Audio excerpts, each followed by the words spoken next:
이사야서 1장에서 12장은 유다를 향한 하나님의 심판과 회복에 대한 약속을 기록하고 있습니다. 오늘 이 가운데서 11장, 12장을 읽었는데 이 부분은 크게 세 단락으로 나눌 수 있습니다. 11장 1절로 9절은 메시아의 공의의 통치에 의한 평화의 나라가 도래할 것을 예언하고 있고요. 11장 10절부터 16절은 메시아에 의한 열방 복속과 남은 자의 귀환 및 선민의 열방 지배를 예언하고 있습니다. 그리고 12장은 회복된 남은 자들의 찬양과 환희 및 열방의 여호와 찬양을 선포하고 있습니다. 오늘 이 가운데서 11장 1절과 10절 말씀에 대해 잠시 살펴보겠습니다. 이새 줄기에서 한 싹이 나며 그 뿌리에서 한 가지가 나서 결실할 것이요 그날에 이새 뿌리에서 한 싹이 나서 만민의 기치로 설 것이요 열방이 그에게로 돌아오리니 그가 거한 곳이 영화로우리라. 자, 우리가 오늘 읽은 이사야 11장은 절망 가운데 피어나는 하나님의 희망을 보여주고 있는 말씀입니다. 이사야 선지자가 활동하던 시대는 나라가 무너지던 시대였습니다. 다윗 왕조가 점점 쇠퇴하고 있었습니다. 아수르의 침략 가운데 북이스라엘은 망했고 유다조차도 이제 두려움과 절망 가운데 있었습니다. 사람들은 이렇게 생각합니다. 이제 끝났다. 다윗 왕조는 무너졌다. 하나님의 약속 사라졌다. 그러나 하나님께서는 오늘 본문을 통해 놀라운 말씀을 유다 백성들에게 주셨습니다. 이새의 줄기에서 한 싹이 나며 그 뿌리에서 한 가지가 나서 결실할 것이다. 여기서 중요한 단어가 줄기인데요. 이 단어에 대한 히브리어를 정확히 번역하면 그루터기입니다. 그루터기란 큰 나무가 베어지고 난 뒤에 남아있는 밑동입니다. 한때는 울창했지만 이제는 잘려나간 자리, 그 모습이 그루터기입니다. 사람 보기에는 끝난 자리입니다. 그러나 하나님은 바로 그 자리에서 다시 싹이 날 것이다 말씀합니다. 여기서 말하는 이새의 줄기란 다윗 왕조를 말합니다. 다윗은 위대한 왕이었죠. 하지만 그 왕조는 시간이 지나면서 점차 타락해 갔습니다. 결국 하나님의 심판을 받게 되었습니다. 특별히 남유다가 멸망하고 바벨론 포로를 지나며 다윗 왕가는 완전히 이제 무너진 것처럼 보였습니다. 거대한 나무가 베어진 것이죠. 그러나 하나님은 다윗의 집을 완전히 버리지 않으셨습니다. 잘려나간 바로 그 자리에 새로운 역사를 시작하셨습니다. 하나님의 언약 때문입니다. 아브라함에게 주셨던 하나님의 약속 때문입니다. 사람은 끝이라고 말했습니다.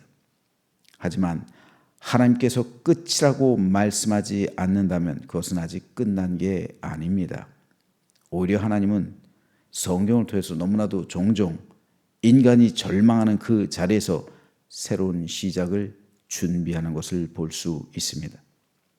우리 인생에도 그루터기 같은 때가 있습니다. 사업이 잘려나가고 건강이 무너지고 관계가 끊어지고 꿈이 사라진 것 같은 순간들이 우리 인생 속에 있습니다.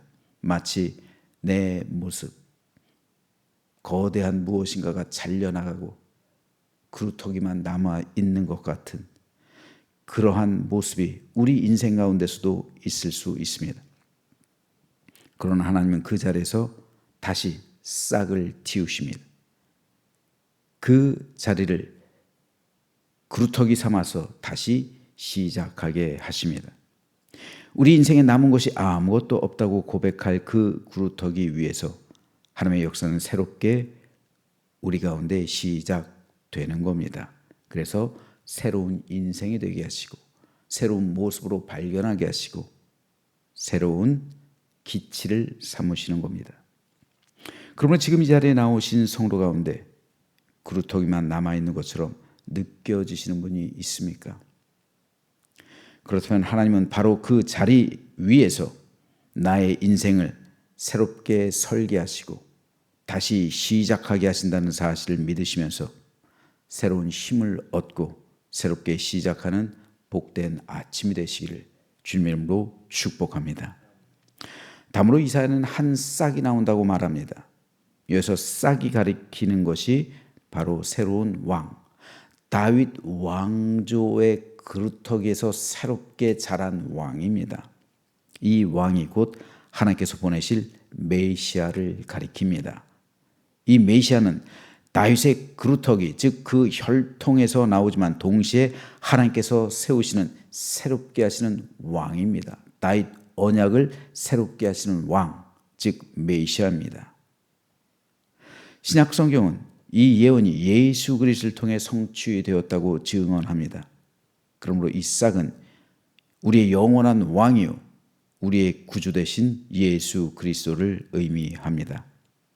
그러나 예수님은 화려한 왕궁에서 태어나지 않으셨습니다. 태어나자마자 구유라는 초라한 곳에 누이셨고 나사렛이라는 작은 동네에서 자라셨습니다. 당시 사람들은 나사렛에서 무슨 선한 것이 나올 수 있느냐라고 말했습니다. 나사렛은 이렇듯 멸시받는 동네였습니다. 사람들이 절대 주목하지 않는 곳이었습니다. 그러나 하나님은 바로 그곳에서 메시아를 자라나게 하셨습니다. 이에 대해 마태는 이렇게 증언합니다. 나사렛이란 동네에 가서 사니 이는 선지자로 하신 말씀에 나사렛 사람이라 칭하리라 하심을 이루려 함이로라. 이는 선지자로 하여금 선지자로 하신 말씀에 나사렛 사람이라 칭하리라 하심을 이루려 함이라. 그런데 이 말씀은 사실 구약 성경에 기록되어 있지 않아요. 선지자로 하신 말씀 나사렛 사람이라 칭하리라, 이 말씀이 구약에 예언되어 있지 않아요. 학자들이 이 예언의 말씀을 찾은 곳이 바로 오늘 본문 이사야 11장 1절입니다. 왜냐하면 오늘 본문 11장 1절에서 말하는 싹이란 단어가 히브리어로 네제르입니다. 네제르, 나사렛, 네제르 비슷하죠. 그리고 이 싹의 역할이 뭡니까? 평화의 나라가 오죠. 11장에 보면 하나님의 나라가 도래하니까 독사굴에 어린이들이 손을 집어넣고 장난쳐도 물지 않아요. 표범이 어린 양과 공존을 해요. 평화의 나라가 도래해요. 이것이 메시아의 나라입니다. 그렇기 때문에 이 싹이 곧 예수 그리스도다라고 마태는 주장하고 있는 거예요. 그래서 선지자로 하신 말씀, 즉 이사야입니다. 이사야 11장에서 하신 말씀에 나사렛 사람이라, 즉 싹이다, 그루터기 위에 난 싹이다 하신 말씀을 이루려 함이다 라고 말하고 있는 겁니다. 실제로 구약 성경에서는 나사렛이란 지명이 단 한 번도 등장하지 않습니다. 그래서 마태는 이 싹이 상징하는 분이 바로 메시아이신 구주, 우리의 구주 예수님이라고 설명한 겁니다. 하지만 이것은 단순한 언어 유희에 그치는 것이 아닙니다. 메시아이신 예수님이 그루터기 위에 임하신 분이라는 사실, 새롭게 올라오신 싹이라는 사실을, 우리의 구세주라는 사실을 강조하고 있는 겁니다. 실제로 예수님은 멸시받는 십자가의 자리에서 구원을 이루셨습니다. 평생을 낮아진 모습으로 살아가셨습니다. 메시아로 이 땅에 오셨지만 사람들에게 버림받으셨습니다. 그렇기 때문에 복음은 오늘에도 여전히 낮은 자리에 임하십니다. 그루터기 위에 임하신다는 거예요. 모든 것이 잘려나간 그 자리에 싹이 난단 말입니다. 그 자리에서 싹을 발견하는 거예요. 그 자리에 임하신 복음. 그렇기 때문에 사람은 절망의 자리에서 복음을 받아들이는 겁니다. 절망의 자리에서 희망을 받아들이는 겁니다. 절망의 자리에서 희망을 보는 거예요. 그래서 예수님은 심령이 가난한 자는 복이 있다. 왜냐하면 천국이 그들의 것이기 때문이다 라고 선언하신 겁니다. 그러므로 여러 가지 이유로 인해서 오늘 우리 심령이 가난하다면, 우리 삶에 결핍이 있다면 회복의 복음이 오늘 우리 가운데 임해서 우리 예수님을 만나고 생명과 구원에 이르는 그 싹의 은총, 새로운 희망의 은총이, 회복의 은총이 오늘 우리 가운데 충만하게 되기를 주님의 이름으로 축복합니다. 마지막으로 오늘 우리가 읽은 이사야 11장 10절은요. 또 이렇게 말씀하고 있습니다. 그날에 이새의 뿌리에서 한 싹이 나서 만민의 기치로 설 것이요. 여기서는 메시아를 가리켜 단순한 줄기가 아니라 이번에는 뿌리라고 말씀합니다. 즉 예수님은 다윗의 후손으로 오셨기에 분명 다윗의 자손이죠. 즉 줄기란 말입니다. 싹이란 말이에요. 그루터기 위에 난 싹입니다. 새로운 싹. 그러나 동시에 예수님은 다윗을 존재하게 하신 하나님이시기도 하시죠. 그러므로 다윗의 뿌리이기도 합니다. 이것이 바로 예수님의 신성과 인성 모두를 보여주고 있는 거예요. 뿌리 대신 예수님은 하나님이심을 보여주는 신성이죠. 그리고 줄기 대신 예수님은 다윗의 후손으로 오신 새로운 싹, 즉 인성을 가리킵니다. 인간으로서는 다윗의 자손이었지만 하나님으로는 다윗의 근원이 되신 다윗의 뿌리가 되신다는 말이에요. 즉 다윗 언약을 수여하신 분이란 말입니다. 요한계시록에서도 예수님은 주님 자신에 대해서 이렇게 말씀합니다. 나는 다윗의 뿌리요 자손이니. 다윗을 존재하게 한 뿌리이기도 하지만 다윗이라는 그 구루터기 위에서 난 새로운 싹이기도 하다. 자손이기도 하다. 곧 광명한 새벽별이다 라고 말씀하신 겁니다. 이렇듯 예수님은 우리의 구원자가 되십니다. 참 하나님이 되시고 참 인간이 되십니다. 그러므로 우리 믿음의 뿌리는 예수 그리스도의 십자가 구속의 은총에 다 있어야 합니다. 우리 믿음의 뿌리가 십자가를 감싸고 있을 때 비로소 구원의 싹이 납니다. 생명의 줄기가 납니다. 은혜의 꽃이 핍니다. 성령의 열매를 맺게 되는 겁니다. 적지 않은 성도가 믿음이 있노라 하면서 세상에서 방황합니다.